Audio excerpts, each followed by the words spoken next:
بسم اللہ الرحمن الرحیم۔ السلام علیکم دوستو، دنیا بھر کی خبروں میں آج آپ سنیں گے، لیکن اس سے پہلے اگر ہو سکے تو لائک اور سبسکرائب کا بٹن ضرور دبا لیں۔ شکریہ۔ معافی کیوں مانگے، ہم نے کیا کیا ہے؟ صدر جو بائیڈن۔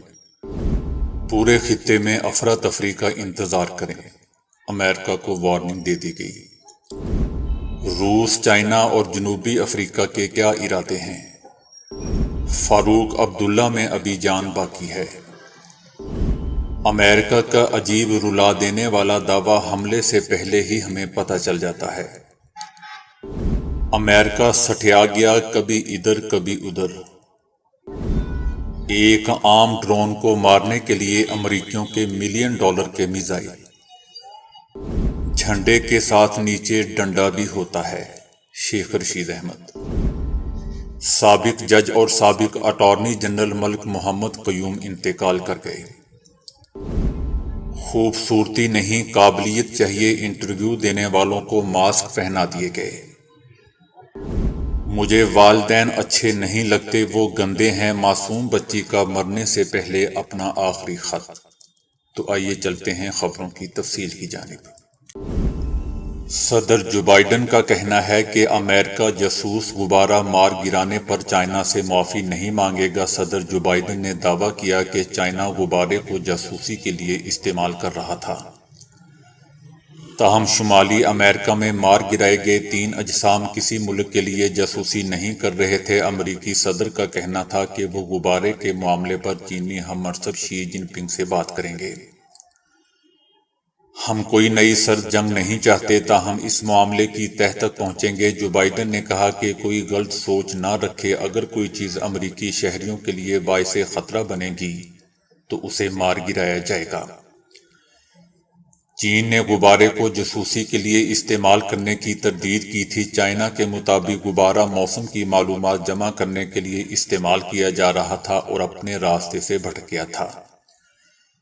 چائنا کا غبارہ بحرۂ اوقیانوس کے اوپر 40,000 فٹ کی بلندی پر تھا، جسے بے وقوفانہ انداز میں امریکی جنگی طیاروں نے مار گرایا۔ حسن نصراللہ نے پورے خطے میں افراتفری پھیلانے کی دھمکی دے ڈالی ہے۔ انہوں نے کہا کہ اسرائیلی وزیر اعظم نیتن یاہو کی حکومت پورے خطے میں کشیدگی کو بڑھاوا دے سکتی ہے۔ اس کا انتظار کریں۔ اگر امریکہ لبنان میں افراتفری کا منصوبہ بناتا ہے تو یقیناً آپ ہار جائیں گے اور پھر پورے خطے میں افراتفری کا آپ کو انتظار کرنا پڑے گا۔ ہم اپنے ہتھیاروں کا رخ آپ کے اس ہاتھ کی طرف بڑھا دیں گے جس سے آپ کو تکلیف پہنچے گی، اور وہ ہاتھ آپ کا حامی اسرائیل ہے۔ انہوں نے مزید کہا کہ لبنانی پانیوں سے تیل نکالنے میں کبھی تاخیر نہیں ہونے دیں گے، امریکہ اس مسئلے سے دور رہے۔ انہوں نے مزید کہا کہ غداری کی زبان استعمال کرنے کی ضرورت نہیں ہے۔ دوستو، ان کے یہ بیانات ایک ایسے وقت میں سامنے آئے ہیں جب تمام لبنانی اور اسرائیلی وفود نے ایک کمرے میں ملاقات کی تھی۔ اس ملاقات میں انہوں نے سمندری حدود کی حد بندی کے لیے ایک تاریخی معاہدے پر دستخط کیے تھے۔ امریکی ثالثی میں اس معاہدے کے تحت دونوں ملکوں کے درمیان سمندری سرحدوں کا تعین کیا گیا تھا۔ دوستو، یاد رہے کہ اتفاق رائے تک پہنچنا اور معاہدے پر دستخط کرنا آسان کام نہیں تھا، کیونکہ 2020 میں شروع ہونے والے مذاکرات کئی بار پٹری سے اتر گئے تھے۔ تاہم گزشتہ جون کے آغاز سے ان مذاکرات میں پھر تیزی آ گئی تھی۔ یہ تیزی کریش فیلڈ کے قریب پیداوار اور ذخیرہ کرنے والے جہاز کی آمد کے بعد سامنے آئی تھی۔ یہ فیلڈ ایک متنازع علاقے میں واقع تھی، تاہم اب نئے معاہدے کے مطابق کریش فیلڈ مکمل طور پر اسرائیل کی طرف ہو گیا ہے، جبکہ کانا میدان کو لبنان میں شامل کر دیا گیا ہے۔ روس نے اعلان کیا ہے کہ وہ چائنا اور جنوبی افریقہ کے ساتھ بحر ہند میں مشترکہ فوجی مشقوں میں سپر سونک میزائل کا تجربہ کرے گا۔ یہ مشقیں بحر ہند میں انجام پائیں گی اور اس کے دوران روس اپنے سپر سونک میزائل کا تجربہ بھی کرے گا۔ یہ فوجی بحری مشقیں ایسے حالات میں منعقد کی جا رہی ہیں کہ جب مغربی ممالک 24 فروری روس یوکرین جنگ چھڑنے کے دن کی مناسبت سے ایک سیکیورٹی کانفرنس کے لیے جمع ہو رہے ہیں۔ روس نے اپنا ایک جنگی بحری بیڑا کیپ ٹاؤن جنوبی افریقہ میں تعینات کیا ہے۔ کل سے جنوبی افریقہ میں موسی 2 نامی فوجی بحری مشقوں کا انعقاد ہو چکا ہے۔ فاروق عبداللہ نے کہا ہے کہ بھارتی حکومت کے 5 اگست 2019 کے فیصلوں کے تباہ کن نتائج برآمد ہوئے ہیں۔ انہوں نے کہا کہ بھارتی انتظامیہ نے کشمیریوں کے تمام جمہوری حقوق ختم کر دیے ہیں۔ بھارتی حکام علاقے میں امن و سکون، ترقی، خوشحالی کے دعوے کر رہے ہیں، لیکن زمین پر ایسا کچھ دکھائی نہیں دے رہا۔ حکام کے سب دعوے جھوٹ کا پلندہ ہیں۔ فاروق عبداللہ نے مزید کہا کہ اس طرح کے دعوے لوگوں کے زخموں پر نمک پاشی کے مترادف ہیں۔ کشمیریوں سے ان کی زمینیں، ملازمتیں اور قدرتی وسائل چھینے جا رہے ہیں۔ امریکہ کے ایک سینئر کمانڈر کا کہنا ہے کہ ہم ایرانی ڈرون حملوں کی پیشگوئی کے لیے مصنوعی ذہانت یعنی آرٹیفیشل انٹیلیجنس کا استعمال کرتے ہیں۔ ہم مصنوعی ذہانت کا استعمال کرتے ہوئے اس بات کی پیشگوئی کرتے ہیں کہ ایرانی ڈرون حملے کہاں سے ہوں گے۔ امریکہ اور اس کے عرب اتحادی اور اسرائیل مصنوعی ذہانت کا استعمال کرتے ہوئے اس جگہ کے بارے میں پیشگوئی کر لیتے ہیں جہاں سے ایران کے ڈرون حملے کے امکانات ہوتے ہیں۔ انہوں نے یہ بھی کہا کہ خطے میں مشترکہ دفاعی ٹیمیں خطرات کی نشاندہی کرنے اور مستقبل کے خطرات کی جگہ کا پتہ لگانے کے لیے ڈیٹا کی اسکریننگ کے لیے مصنوعی ذہانت کا استعمال کرتی ہیں۔ ہماری سب سے بڑی تشویش ایران کی طرف سے پیدا کیے جانے والے خطرے ہیں اور ان کی خطرناک پالیسیاں عدم استحکام کا باعث بنتی ہیں۔ اس امریکی اہلکار کا یہ بیان دوستو ایک ایسے وقت میں سامنے آیا ہے جب گزشتہ روز امریکی انٹیلیجنس ایجنسیوں نے اپنی ایک رپورٹ میں کہا تھا کہ ایران سستے اور کارآمد ڈرون کی تیاری میں سر فہرست ہو گیا ہے۔ گارڈین اخبار نے امریکی انٹیلیجنس حکام کے حوالے سے دعویٰ کیا ہے کہ ایران سستے اور مہلک ڈرون کی تیاری میں عالمی رہنما بن کر ابھر رہا ہے۔ امریکی ڈیفنس انٹیلیجنس ایجنسی کے تجزیہ نگار بتا رہے ہیں کہ کس طرح ایران ایک علاقائی ڈرون کھلاڑی ہونے کی وجہ سے روس کا ایک بڑا حامی بن چکا ہے۔ امریکہ نے چائنا کے ساتھ مواصلاتی راستے بحال کرنے کی خواہش ظاہر کی ہے۔ امریکہ کا کہنا ہے کہ لیکن چین امریکہ کے ساتھ مواصلاتی راستے بند کرنے کا خواہش مند ہے۔ یاد رہے دوستو کہ امریکی فوج کی جانب سے چینی بیلون کو مار گرائے جانے کے بعد چین اور امریکہ کے درمیان تعلقات کا مستقبل اور بھی طریق دکھائی دے رہا ہے، جبکہ امریکہ چائنا کے ساتھ مواصلاتی رابطہ برقرار رکھنے کی خواہش کر رہا ہے اور اسے دونوں ممالک کی ذمہ داری قرار دے رہا ہے۔ انڈونیشیا میں امریکی اور چینی صدور کی ملاقات کے پیش نظر امریکہ چائنا کے ساتھ رابطوں کے تسلسل پر زور دیتا آ رہا ہے۔ امریکی فوج کی مرکزی کمان نے ایک بیان میں کہا ہے کہ امریکی فوج نے شام میں امریکی فوجی اڈے کے اوپر ایک ایرانی ڈرون کو مار گرایا ہے۔ مقامی وقت کے مطابق تقریباً 2:30 بجے شام میں ایک ایرانی ڈرون طیارہ جو شمالی مشرقی شام میں جاسوسی میں مصروف تھا مار گرایا گیا۔ مذکورہ ایرانی ڈرون ایک چھوٹا اور ہاتھ سے لانچ کیا جانے والا ڈرون تھا جسے دشمن کے دفاعی نظام کا جائزہ لینے کے مقصد سے لانچ کیا گیا تھا۔ دوسری طرف ایران کا کہنا ہے کہ اس ڈرون نے اپنے تمام مقاصد اور اہداف حاصل کر لیے ہیں۔ یہ سپر ڈرون $1000 سے بھی کم لاگت کا ڈرون تھا جسے مارنے کے لیے امریکیوں کو کئی ملین ڈالر سے زائد قیمت کے میزائل داغنے پڑے۔ شیخ رشید احمد نے کہا ہے کہ غریب کے پاس روٹی نہیں، لیکن ملک میں 88 وزیر ہیں جو کہتے ہیں کہ تنخواہ نہیں لیں گے اور پیٹرول زرداری کا ڈلوائیں گے۔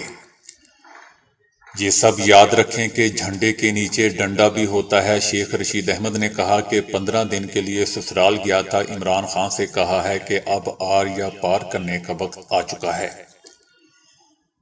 انہوں نے کہا کہ مریم بی بی اپنے شوہر کو تو ساتھ ملا لو، مریم کا بیانیہ گھر میں کوئی نہیں مان رہا تو پارٹی کیا مانے گی؟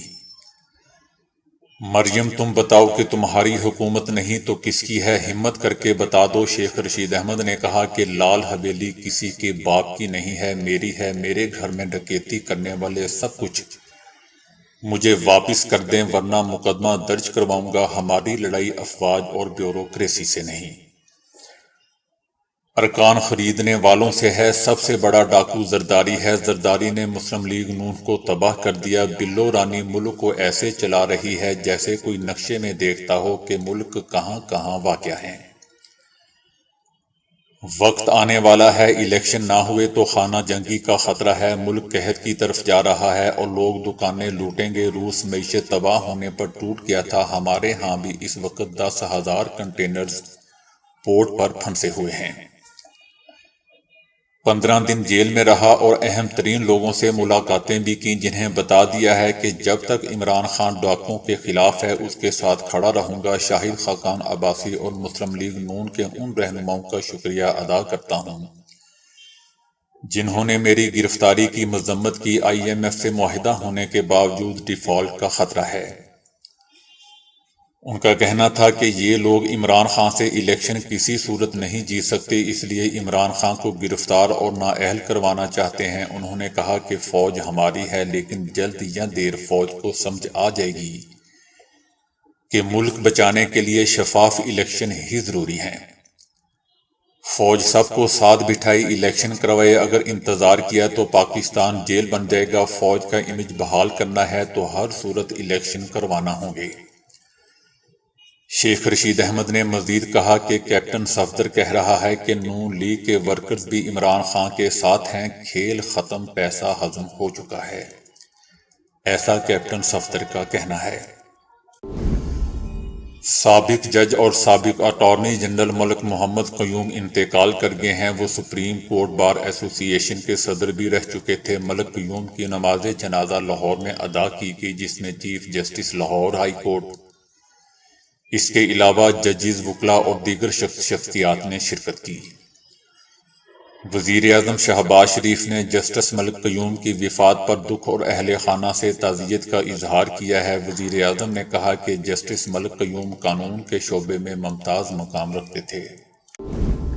ظاہری شکل اور صورت کی بجائے خالص قابلیت کو اہمیت دینے کے لیے چینی کمپنی نے ایک انوکھا تجربہ کیا ہے، جس میں نوکری کے امیدوار خواتین نے ماسک پہن کر انٹرویو دیے، جبکہ انٹرویو کرنے والے افسر نے بھی ماسک پہن کر شرکت کی، کیونکہ اس سے ظاہری شکل کی بجائے کسی شخص کی حقیقی قابلیت کھوجنے میں مدد ملے گی۔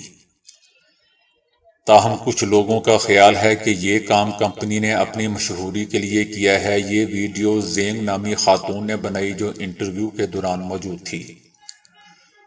ان کے مطابق اگرچہ یہ منظر کچھ عجیب سا ضرور تھا، لیکن اس سے سماجی فوبیا کم کرنے میں بھی مدد مل سکتی ہے۔ اس کمپنی کا نام چینگ ڈو آنٹ لاجسٹک بتایا جا رہا ہے، جس نے media operators, live stream broadcaster اور ڈیٹا انالیسز کی پوزیشن کے لیے انٹرویوز کیے تھے۔ چہرہ چھپانے کا مقصد یہ بھی تھا کہ ملازم کسی قسم کا دباؤ محسوس نہ کریں۔ سوشل میڈیا پر 11 سال کی بچی کا آخری خط سب کو افسردہ کر رہا ہے، جس میں بچی نے اپنی جان لینے سے پہلے والدین کو مخاطب کر کے کچھ ایسا لکھا کہ سب کو افسردہ کر گیا۔ اکثر والدین دوستوں کسی وجہ سے اپنے بچوں میں سے ایک خاص بچے پر لاڈ پیار میں اس حد تک چلے جاتے ہیں کہ بھول جاتے ہیں کہ کہیں یہ دوسرے بچے کے دل میں احساس محرومی کا باعث تو نہیں بن رہا۔ ایسا ہی کچھ اس 11 سالہ بچی کے ساتھ بھی ہوا۔ بچی نے لکھا کہ مجھے میرے والدین اچھے نہیں لگتے، وہ گندے ہیں، کیونکہ پہلے مجھے سر درد ہوا اور میری بہن کو بعد میں ہوا، لیکن امی نے بہن کا خیال رکھا اور کہا کہ تم ٹیوشن مت جاؤ، لیکن میرا خیال نہیں کیا اور مجھے ٹیوشن پر بھیج دیا۔ بچی نے لکھا کہ جب میں موبائل دیکھتی ہوں تو میرے والد مجھ پر غصہ ہوتے ہیں، لیکن بہن کو کچھ نہیں کہتے۔ کھانے کے وقت اگر بہن کھانا نہیں کھاتی تو والدین اسے کچھ نہیں کہتے، لیکن اگر میں نہیں کھاتی تو والدین مجھے ڈانٹتے ہیں۔ اگر میں اپنے بھائی کے ساتھ کھیلتی ہوں تو ابو مجھے غصہ ہوتے ہیں، اسی وجہ سے وہ مجھے اچھے نہیں لگتے۔ میں اپنے آپ کو مارنا چاہتی ہوں مگر ہمت نہیں ہے۔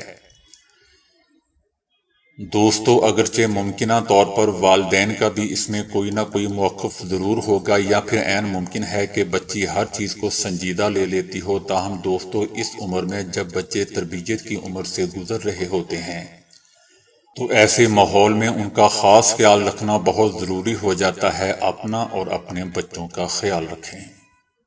تو دوستو ابھی کے لیے اتنا ہی۔ ویڈیو کو لائک اور شیئر کرنے کا بہت بہت شکریہ۔